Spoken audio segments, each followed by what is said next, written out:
அஸ்ஸலாமு welcome to பினூஸ் kitchen. இன்றைக்கி நாம் நல்ல காரசாரமான எண்ணெய் கத்திரிக்காய் புளிக்குழம்பு தாங்க செய்ய போகிறோம். ரொம்ப ஈஸியாகவும் செஞ்சிடலாம், செம்ம டேஸ்ட்டாக இருக்குங்க. வாங்க இப்போது இது எப்படி செய்கிறதுன்னு பார்த்துடலாம். அதுக்காக நான் ஸ்டவ்வில் ஒரு இரும்பு கடாயை வச்சுருக்கேன். இதில் பார்த்திங்கன்னா ஒரு 2 டேபிள் ஸ்பூன் அளவுக்கு ஆயில் சேர்த்துக்கிறேன். இதில் நான் கத்திரிக்காய் சேர்த்துக்கிறேங்க. கத்திரிக்காய் வதக்கிறதுக்கு முன்னாடி இந்த மாதிரி கட் பண்ணி எடுத்துக்கோங்க. பாருங்கள், 4 சைடுமே கத்திரிக்காவை கீரல் போட்டு எடுத்துக்கோங்க. அப்போ தான் உள்ளுக்குள்ளே இந்த மசாலா எல்லாம் இறங்கி சாப்பிட்றதுக்கு நல்லா காரமாகவும் புளிப்பாகவும் இருக்கும். இப்போ இந்த கத்திரிக்காய் எல்லாத்தையும் இதே மாதிரி 4 சைடு கட் பண்ணிவிட்டு இந்த ஆயிலில் போட்டு நல்லா ஒரு நிமிஷத்துக்கு வதக்கி விட்டுக்கலாம். ஸ்டவ்வை குறைவான தீயில வச்சுட்டு இதை நல்லா வதக்கி எடுத்துக்கோங்க ஒரு நிமிஷத்துக்கு. இப்போ இந்த மாதிரி நல்லா வதங்கி வந்ததுக்கப்புறம் வேறு ஒரு பாத்திரத்துக்கு இந்த கத்திரிக்காவை மாற்றிடலாம். இனி அடுத்ததாக பார்த்திங்கன்னா மறுபடியும் ஒரு 2 டேபிள் ஸ்பூன் அளவுக்கு எண்ணெய் சேர்த்துக்கோங்க. ஆயில் தான் சேர்த்துக்கிறேன்.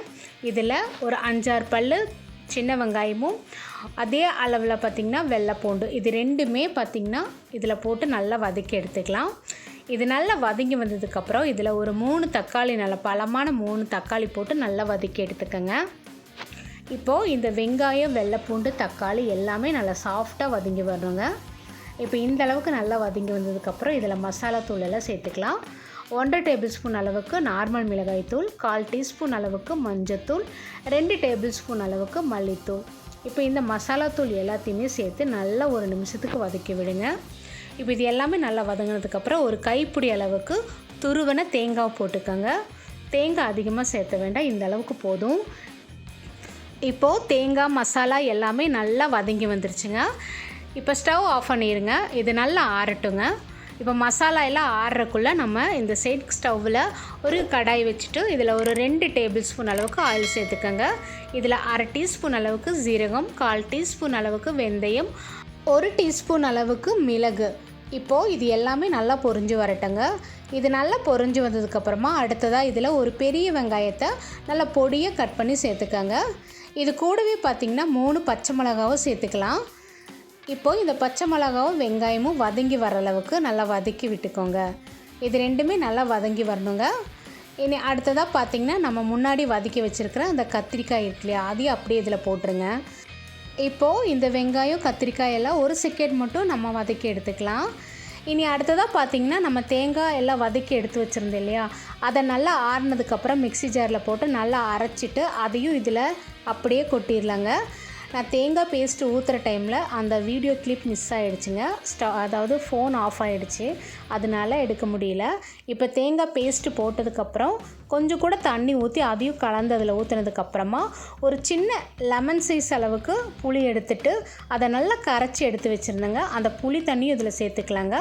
இப்போது கத்திரிக்காய் குழம்பு நம்ம நல்லா கரெக்டான பக்குவத்துக்கு கூட்டி வச்சிட்டோம்.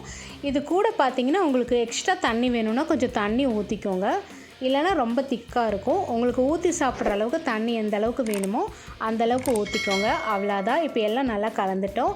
இனி இதுக்கு தேவையான உப்பும் சேர்த்துக்கலாங்க. நான் இங்கே 1 டீஸ்பூன் அளவுக்கு உப்பு சேர்த்துக்கிறேன். தேவைப்பட்டால் நம்ம மறுபடியும் சேர்த்துக்கலாம். இப்போ இது எல்லாத்தையும் சேர்த்துட்டு நல்லா ஒரு தடவை மிக்ஸ் பண்ணி விட்டுட்டு நம்ம மூடி போட்டு மூடி வச்சுட்டு நல்லா ஒரு நிமிஷத்துக்கு கொதிக்க விட்டால் போதும். இது நல்லா கொதித்து வந்தால் போதும். இப்போ பாருங்கள், நல்லா கொதித்து வந்துருச்சு. அவ்வளோதான். நம்ம ஆல்ரெடி தேங்காய், கத்திரிக்காய் எல்லாமே நல்லா வதக்கி தான் விட்டுருக்கோம். அதனால் நல்லா ஒரு கொதிச்சாலே போதுங்க. இப்போ பார்த்திங்கன்னா கத்திரிக்காயெலாம் நல்லா வெந்திருக்கும். ஆல்ரெடி நம்ம நல்லா வதக்கி விட்ட கத்திரிக்காய் தான். நல்லா கொதிச்சதுமே கத்திரிக்காயெலாம் நல்லா வெந்து வந்திருக்கும். அவ்வளோதாங்க. பாருங்கள், இந்த அளவுக்கு உங்களுக்கு திக்னஸ் இருக்கணும். குழம்பு ரொம்ப தண்ணியாக இல்லாமல் ரொம்ப திக்காக இல்லாமல் கரெக்டாக இந்த அளவுக்கு இருக்கணுங்க. இந்த மாதிரி இருந்தால் தான் குழம்பு ஆறுனதுக்கப்புறம் கொஞ்சம் திக்காகும். அப்போ கரெக்டாக இருக்கும் உங்களுக்கு. இந்த அளவுக்கு தண்ணி மாதிரி இருக்க மாதிரி பார்த்துக்கோங்க. இப்போ அவ்வளோதாங்க, சூப்பரான கத்திரிக்காய் குழம்பு ரெடி ஆயிடுச்சு. இந்த கத்திரிக்காய் குழம்பு வச்ச அன்னைக்கு சாப்பிட்றத விட மறுநாளைக்கு பார்த்திங்கன்னா இன்னும் டேஸ்ட்டு சூப்பராக இருக்குங்க. காரம் புளிப்பெல்லாம் இறங்கிட்டு சாப்பிட்றதுக்கு செம்மையாக இருக்குங்க. கண்டிப்பாக இந்த மாதிரி ஒரு தடவை எண்ணெய் கத்திரிக்காய் குழம்பு நீங்களும் வச்சு பாருங்கள். இது கூட வச்சு சாப்பிட்றதுக்கு வெறும் அப்பளம் மட்டும் இருந்தால் போதுங்க, அவ்வளோ டேஸ்ட்டாக இருக்கும். வீடியோ பிடிச்சிருக்கும்னு நினைக்கிறேன். பிடிச்சிருந்தால் லைக் பண்ணி, கமெண்ட் பண்ணி, ஷேர் பண்ணுங்கள். மறக்காமல் பினூஸ் கிச்சன் சேனலை சப்ஸ்கிரைப் பண்ணிக்கோங்க. பாய்.